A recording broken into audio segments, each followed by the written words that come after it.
Ayan, good morning everyone. So today is day 4 of our Fukuoka adventure. Today, as usual, dahil nga masyado kaming responsable ni Lagre. 12 o'clock na. Ay, di pala, 11 pala. 11, ay, tama, 12. 12 o'clock na ngayon pala kami lalabas. So, didiretso kami sa Gyokaku. Kami ay mag-unlimited na yakiniku. Ay, yakiniku, tama. So, finally makapag-yakiniku na kami. Kasi dapat kagabi kami mag-yakiniku. Pero, late na kasi natapos yung river cruise. Parang 10:15 na natapos yung river cruise.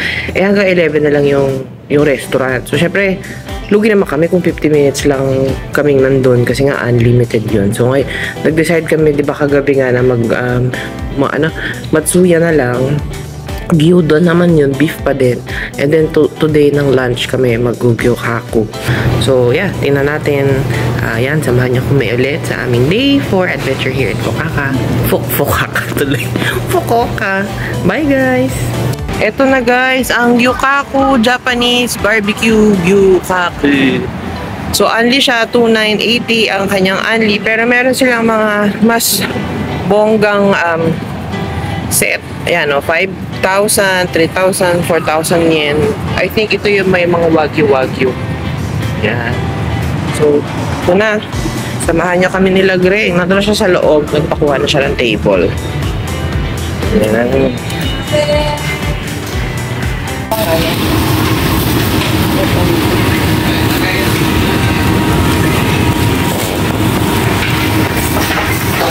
Masaya na siya. Ito yung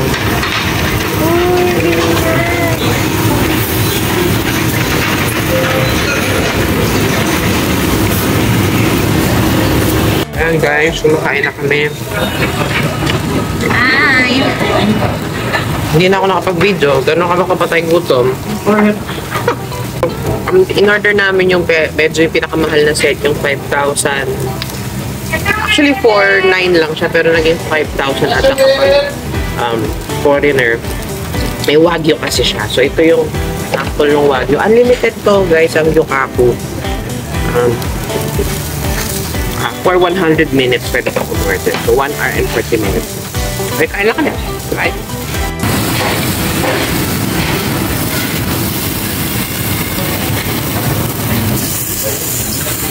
A few moments later. Hello! Ayan na. Today is Today is the night of our day 4 and the last night that we are here in Fukuoka. Nandito kami ngayon sa Fukuoka Tower! So, ito kakabili lang namin ng ticket. 800 yen kapag ikaw ay adult. Pag senior ka naman, 720 yen. So, pagkatapos mong bumili, sinasabi nila walang CR. So, sakto may CR din doon. So, kung ihiin kayo, umihi muna kayo kasi ang sinasabi, walang CR sa taas. So, Fukuoka Tower is the third tallest tower. Tower ba? Okay siya. Third tallest tower sa Japan. And then, kung kayo naman ay pumunta dito, ayan, may family mart. So, pwede kayong kumain. So, sumubo muna kami nila Greng. Bumili ako ng Famichiki. Kasi it is 7:30. I think 7:30 ng gabi ngayon. And dinner na. And hindi pa rin kami nagdi-dinner. Kasi ang palak talaga namin, after namin pumunta ng Fukuoka. Saan ba tayo pupunta? Sa Fukuoka Tower, ay doon pala.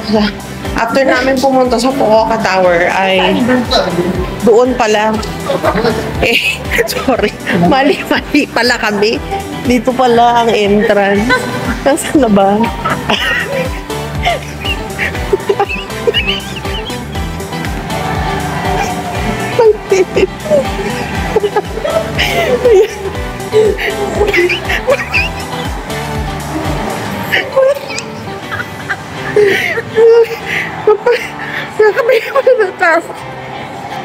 Kakabili pa lang ng ticket. Lumabas Lalabas kami ng bill. Mali, ito yan. Nakasulat naman po entrance. Ewan ko ba? Hindi namin nabasa. O, ayan. So, ito na siya. Mamaya pakita ko. Ayan yung entrance. Huwag po kami tularan. Okay, lumabas na yung pinto. Labas ng tower. Ayan. Bakit na kami? So, yun lang. Mamaya pakita ko sa inyo. Bye-bye!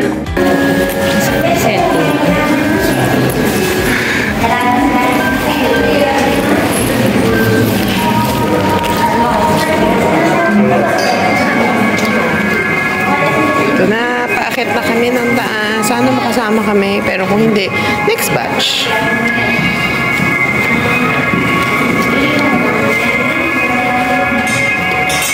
Hindi pa kami makahabot. Ayun, hindi ko alam kung nakikita nyo, pero nakikita nyo yung pinakataas.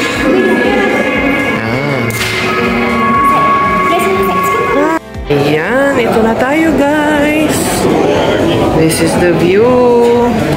So you will be welcomed by a TV screen para makita mo yung panoramic view. Pero ito. So ngayon, dahil gabi, syempre ang magandang tingnan is skyline. Ganda o lawak. Tsaka ang taas niya talaga. Nakikita mo eh, kasi yung mga katabing building parang mababa lang eh. So dito, hindi mo lang masyadong makikita, no? Kasi dito yung dagat. Kaya lang siya pala namang ilaw ang dagat. So madami siya dun sa mga corner. Kahit madami mga selfie and areas na pwede ka magpa-photo. Maganda. Ito, tingnan natin. Ito yung sikat din na ano, yung parang hindi mukha siyang palasyo. Hindi ko lang kung ano yan eh. Nasa ano yan ah? Nasa sea. So nakikita niya yung pathway na yan. Yan. Pero yung nasa side yan, dagat yan. So this is called, ito siya. Yan siya eh. Uminaka Line High Speed Ferry Wharf. So sa umaga, ito yung magiging itsura ng view mo. So personally, maganda rin siguro sa umaga makita to kung gusto mo yung nature view. Pero kung gusto mo yung skyline view, gabi ka pumunta. Or of course, the best is if you go, pumunta ka dito ng ano, ng mga 5 or 5:30 para makita mo yung morning na view, at the same time maabutan mo rin yung night view. Ito yung illumination, yung tawag nila dito, sky illumination. So meron siyang blue light, pwede ka magpakuha. Ang ganda nung itsura niya kasi ayan o, parang may moon, tapos mukhang may stars, tapos parang ka nasa clouds, tapos yung backdrop mo is yung skyline. Yan. So libre lang naman yan, pipila ka lang.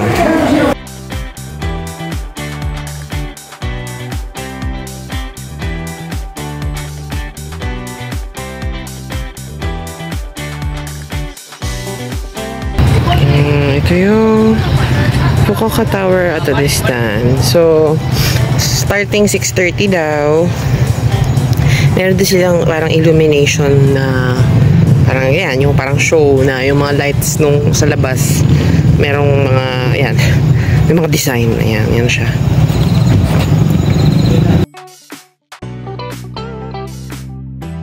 Hello guys, tapos na namin ni Lourdes sa Fukuoka Tower.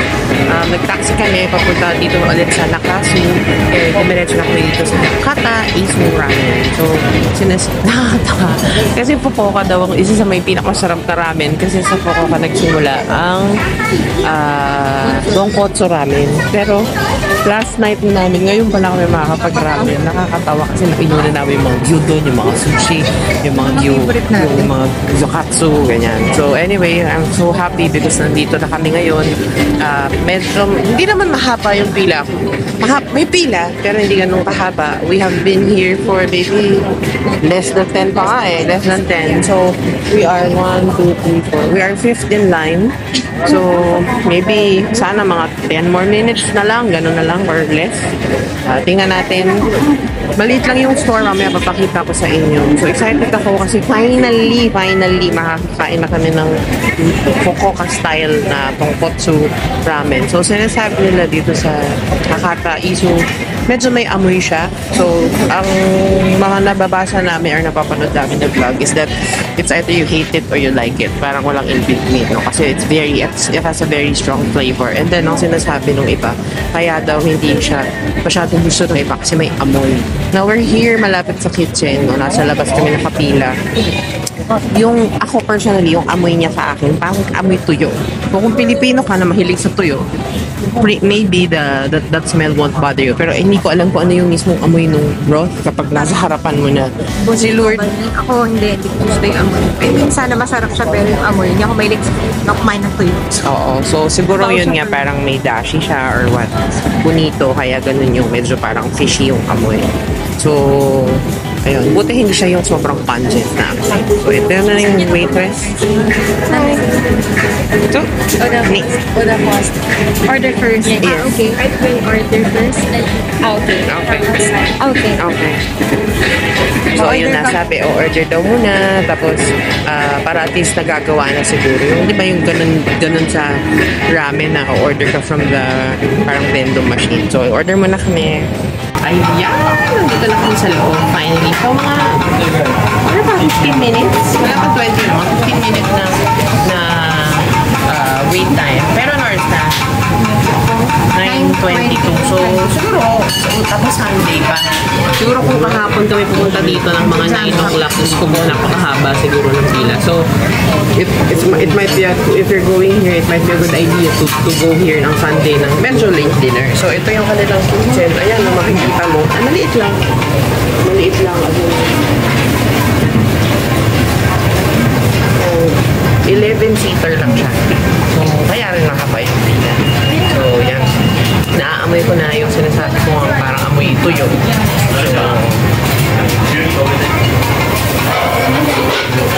So, ayan na siya, guys. Ano, makikita mo, very thick yung broth. Tapos, it's very soapy. Now, ang sabi nila, ang Hakata Isu ramen daw is either you like it or you don't because it has a very distinct flavor and a very strong smell. Unfortunately, kami ni Lourdes is part of the people na hindi siya nagustuhan. It was a good experience to go there. Yung mga unang subo namin, masarap naman. Pero dahil nga sa sobrang niyang rich, yung feeling namin after eating it was parang masyadong mas strong yung lasa niya. Kaya parang kinailangan namin uminom ng Coke after. So, it's a good one-time experience pero probably kami hindi na kami babalik. The next day. Ayan, good morning everyone. Today is day 5 and our last day in Fukuoka. Ang flight kasi namin is 7:55. So, kailangan nandun na kami sa airport ng 5. Tama. So, parang 8 o'clock yung flight. So, 5 dapat ito kami.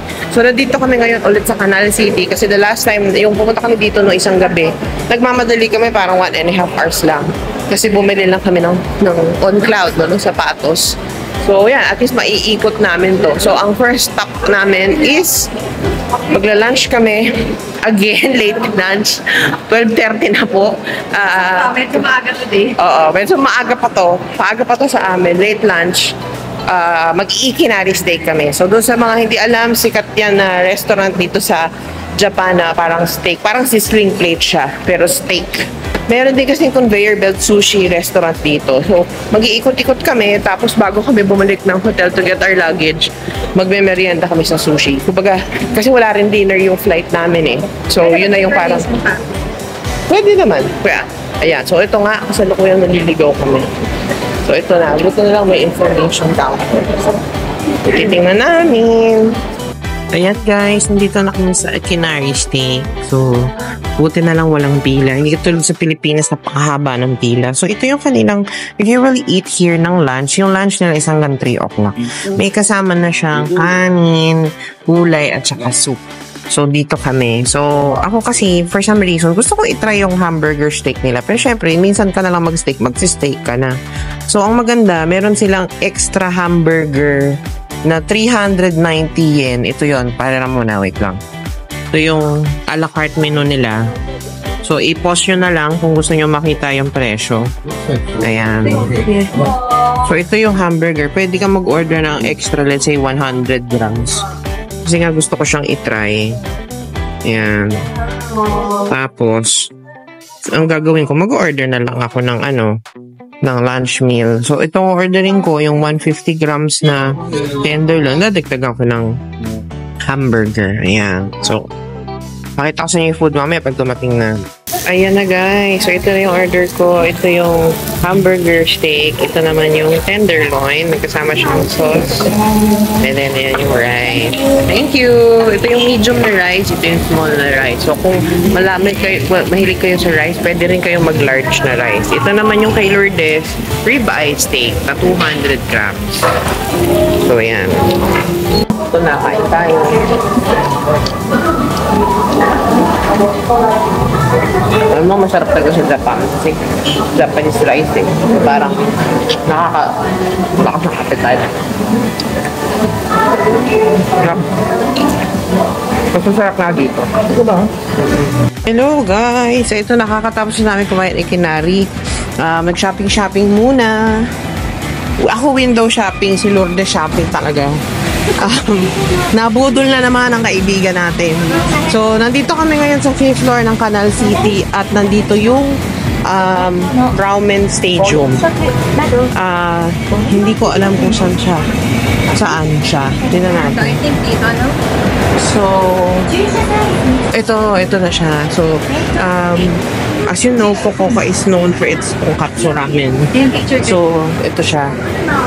Ito yung entrance. So, doon sa ramen stadium, obviously, kaya siya tinatag na stadium. Madaming mga restaurants dito nagbibenta ng mga iba't ibang klase na ramen. Pakita ko sa inyo. Ayan na. Ito na ang ramen stadium.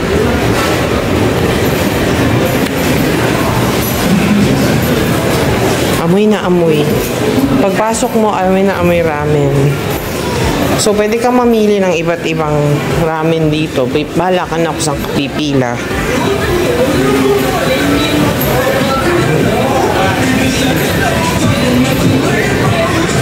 So, ito yung una.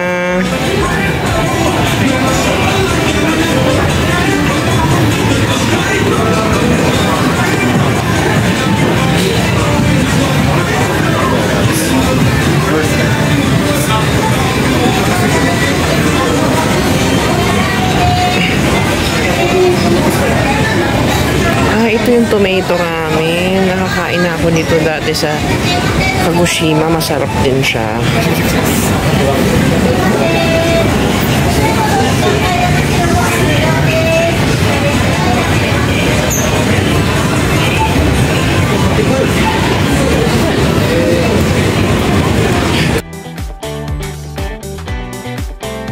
A few moments later. Ayan! Hello guys! Diyos ko po. Harapa. So, meron tayong misadventure ngayon. Di ba sabi namin, dapat magkakain kami ng sushi. Pagdating namin dun sa sushi restaurant, biglang close pala siya ng hapon. So, napag-usapan namin, wait, what if mag-Ichiran na nga lang tayo? So, nandito kami ngayon sa Ichiran Ramen! So, finally, mapupulfill ko na ang aking wish na makapag-Ichiran na finally. Sipin mo, nakakalimang punta na ako sa Japan. Hindi pa ako nakakapag-Ichiran. Tapos kung kailan naman pumunta kami sa Fukuoka, kung saan nag-originate ang Ichiran, hindi kami makakakain kasi nga sa daming misadventures. But then, the ramen gods are with me. So, nandito tayo ngayon. Yes! So, makakakain tayo at walang pila. Kami ang pangatlo sa pila. So, talagang pag meant to be, diba? Yan. So, ito, ilalagay muna namin, magki-quiz muna kami dito. Tapos, order na kami, ha? Wait lang. Ayan, ang professor. Meron Ano ka nakalagay? stock, seasoning, kung anong choice mo. Ako usually medium ako dyan. Yung richness, Okay. ako rich yung sa akin dyan. Ako din. Gusto ko yung Garlic, mayaman, medium. rich. Yung green onion, mahilig ako. So, meron yan. Chashu with ako dyan. Yung original spicy red sauce ko, ako Ayoko mild. nan. Or Ako pwede ring ako. mild. Tapos, dahil gusto ko yung pang bungal, extra soup yung akin. Pero usually medium na. Okay. Sasagot muna kami ng quiz. Ayan. Ito yung main building nila. Kita nyo, ang laki-laki niya. Tatanungan nila, anong nandito? Yung headquarters nila.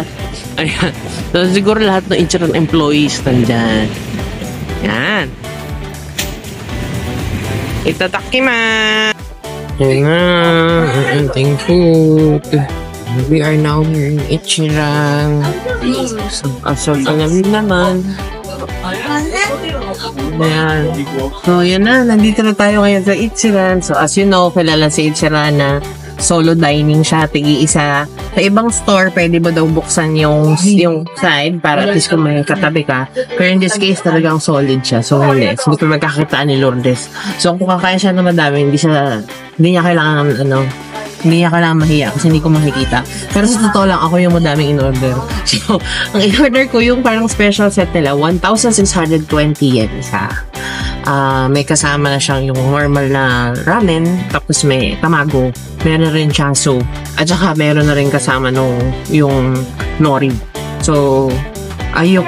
So, gusto ko sana extra chashu, pero parang gusto ko rin i-try na lahat. So, might as well i-try ko rin. So, yan. Ito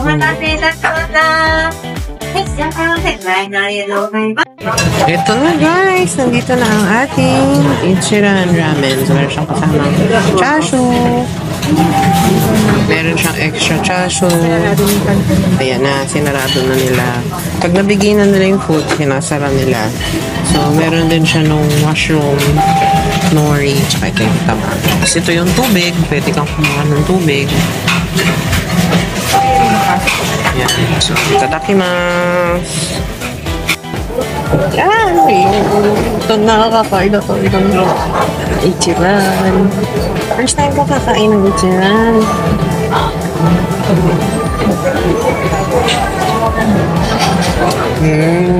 Ang sarap. Sarap. Gets ko na. Sarap na.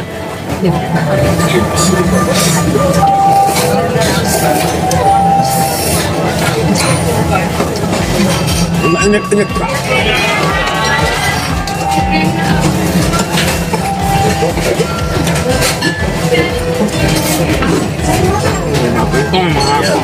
Extra kong order.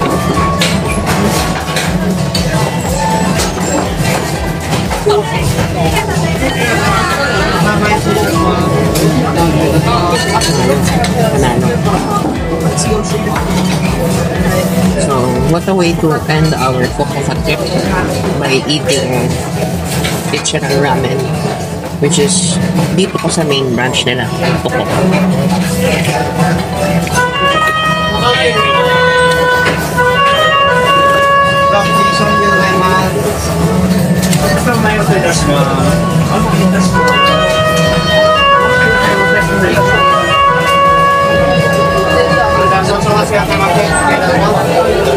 Ayan! Hello guys! Nandito na kami sa taxi ngayon.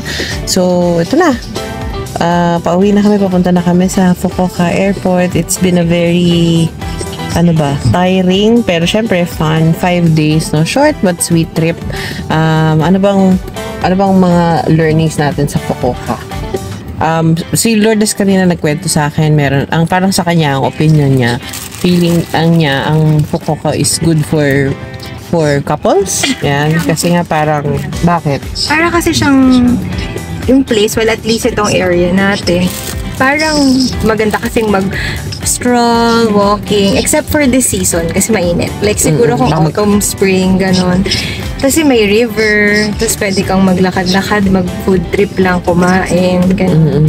You can do it like with a best friend or like a close friend. Pero parang feeling ko lang for a big group, ang hirap magyatay, ang hirap magramin, ang haba ng pila, yung oo.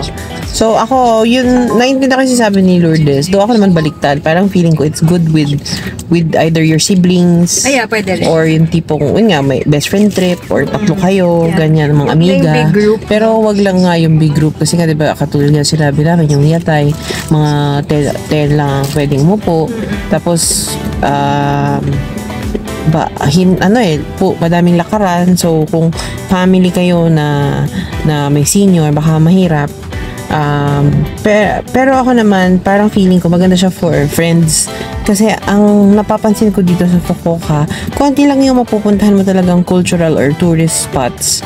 Malayo pa. Like for example, the Zaifu, talagang almost 1 hour away. Yung Marine World, 1 hour away. Even yung Fukuoka Tower, 25 minutes away siya. Tapos, yung Nanzoin Temple, yung Buddha, malayo din siya. So, kung syempre, since hindi nga siya ganun ka metropolitan gaya ng Tokyo or ng Osaka, yung tingin ko marang mas malalayo yung stations. So, kagaya sa amin, every time na mag-train station kami, parang yung train station na lalakaran namin is almost 10 minutes walk, diba? So, may kasama kang senior. So, ako, personally, dahil big yung family ko, parang nakikita ko maganda to for yung kaming babaeng magkakapatid. No? Parang masaya siya. Kasi nga parang ang daming mall, ang gaganda ng mga mall, ang lalaki ng mall. Ang sarap mag-shopping. So, kung gusto mo lang ng chill, na laid back, shopping trip, food trip, ganyan. Tapos, konting sightseeing, yan, maganda dito. Pero ako personally, hindi ko pa rin masasuggest si Fukuoka kung ito yung unang beses mo magja-Japan. Sure. Diba? Kung baga sa mga katulad naming bihasaan na 5 beses na namin nagpupunta sa Japan, okay na to. Kasi kumbaga, pag first time mo kasi pumunta sa Japan, iba pa rin yung makakita ka ng mga cultural, yung mga pagoda, yung mga shrine, yung mga temple, diba? Oo, yung mga ganon. Yeah. Dito kasi parang konti. Kakamiss, since nga dami na namin napuntahan mga ganong parang shrine. Okay na kaming isa lang ang napuntahan na parang medyo cultural place. More on the shopping and food trip lang talaga and sightseeing. Parang ganon. So, yun. I think din pala, sorry, to cut you din. Parang feeling ko din, okay naman yung ang feeling ko pwede yung seniors dito. Dahil siguro yung malalapit yung mga places, pwedeng i-cap. Oo. Sabagay, totoo. Diba? So, kung meron kayong kasamang senior, siguraduhin nyo na medyo may budget kayo for the cab. Yeah. Kasi alam nyo naman, mahal talaga ang cab dito sa Japan. Pero katulad ito, di ba, nag-ano lang kami, nag-taxi lang kami papuntang airport kasi 15 minutes away lang siya from the parang city proper. So, unlike kapag nag-Osaka kayo or nag-Tokyo kayo na almost 1 hour away, so mahirap i-cab. So, kung madami kayo mga bit-bit na luggage, mahihirapan kayo. So, dito yan. Okay nga, sabagay, okay lang kung senior, basta sa mga meron kayong pang-cab. Pero kung budget traveler kayo, may kasama kayong senior, ako suggestion ko pa rin Tokyo or Osaka. Diba? So, I don't know lang, syempre with other prefectures, diba, sa Japan. Kasi doon pala naman ako nakakapunta. Doon nakapunta na ako sa Kagoshima, tsaka sa Kyoto. Pero hindi yung major na doon ako nag-stay for how many days. So, ayun. So, I hope you enjoyed the Fukuoka trip, no? So, yeah, punta kayo sa Fukuoka. It's a different experience kasi it's laid back. Medyo mas mabagal ang pace. Hindi katulad sa Tokyo, parang talagang kahit mismo yung escalator, elevator, so, ang bilis-bilis. Dito naman, sa totoo lang nakakatawa, nagpunta kami sa Lalaport. Yung pinakamabagal na escalator na nakita ko sa buong buhay ko nandun. So, hindi ko alam kung doon lang sa Lalaport o mabagal ba talaga mga escalator dito. Pero hindi naman, sa ibang mall, okay lang. So, yun. Thank you guys for watching and happy travels. Don't forget to like, share, and subscribe dito sa aking video. Bye!